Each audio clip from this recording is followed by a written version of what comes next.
Today we're going to talk about fat loss and what to do with it when you want to get stronger. Need to confess.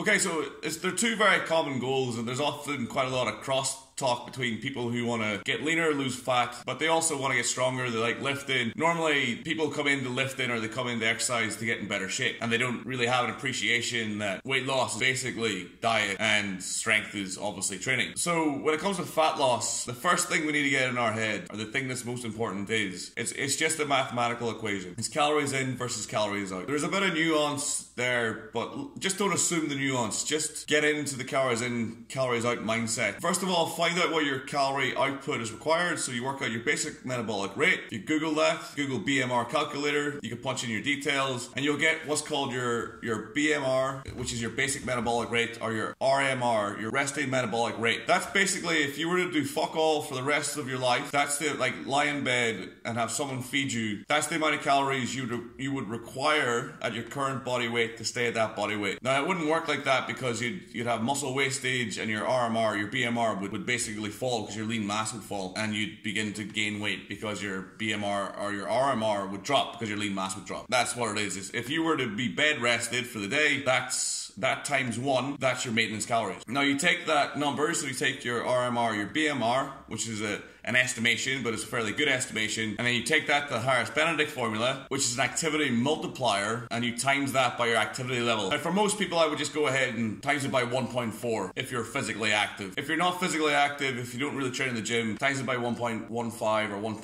1.2. If you do CrossFit and you work a manual labor job, then you can maybe go higher than 1.4. But if you just lift weights, or you just do general training, or you play a bit of rugby, or you play a bit of football, or play a bit of netball, or you're just a generally active person who maybe exercises 4 or 5 days a week, 1.4 times that number is normally fairly good for your maintenance level. When we go through this process with people with the Cast Iron Strength online coaching, we normally find that 1.4 leads to weight loss for most people, and will do so for a fairly long period of time, 6 to 8 weeks. Bear in mind, they may start at 105 kilos, and by the end of week 8, maybe they've dropped 3 or 4 kilos, but they're still dropping weight because most people don't track the calories, and most people don't actually have any idea of what their BMR is or what their maintenance calories are. So for most people, they overeat habitually, and that's why they're overweight. Very simple concept. So once we understand what the calories in versus the calories out are, and we're on top of that process, we're utilizing something like MyFitnessPal to track our calories and to track our body weight, achieving the change that we want. The next thing that we need to understand is that you need to take your time. Slow weight loss is the best thing you can do. Slow, consistent weight loss. Now, ideally, we want to lose about 250 grams to 500 grams a week. 500 grams a week is maybe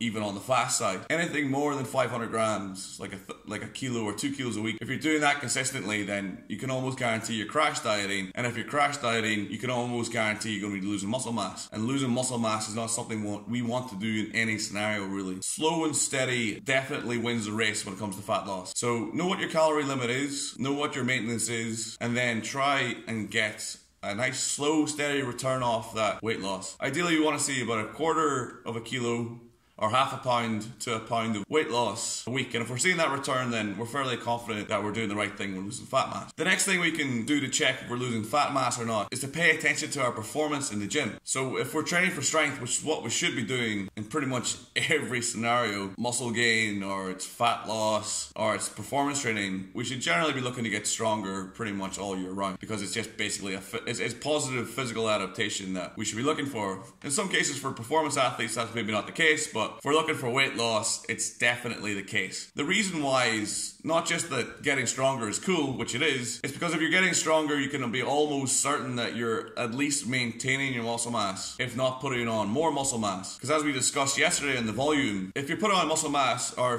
if you're gaining strength, you could be almost certain that there is some form of muscle mass being developed. Well, so if you're bench pressing more weight, or you're getting stronger in bench press, you can be almost certain that you're gaining muscle mass in your chest and your triceps, or at the very least you're maintaining what you have. So for fat loss, this is an incredibly positive thing. So we want to be paying attention to our performance and trying to increase our performance while we're losing weight. And then just one final point, if you're constantly feeling tired, lethargic, run down, chances are you're under eating. It's a very common problem with people who are trying to lose weight, especially with females that I seem to be discovering, is that they under eat like fuck. You should just go to your BMR and start there. Most girls I've went through this process with, like, that's far too many calories. I'm on 1200 calories, or I'm on this. Trust me, this will work for you. There are some cases where it won't work, but those are the exception, not the rule. Chances are you're the rule. Don't under eat. If you're constantly lethargic, constantly tired, then you're crash dieting. If you're crash dieting, you're going to lose muscle mass, performance is going to go down in the gym, and it's basically just going to be a shit time. It's not sustainable, and because it's not sustainable, you're not going to stay with it, and you're not going to get the results you want. Thank you very much for watching. If you're watching this on Facebook, please check out the Cast Iron Strength Facebook page.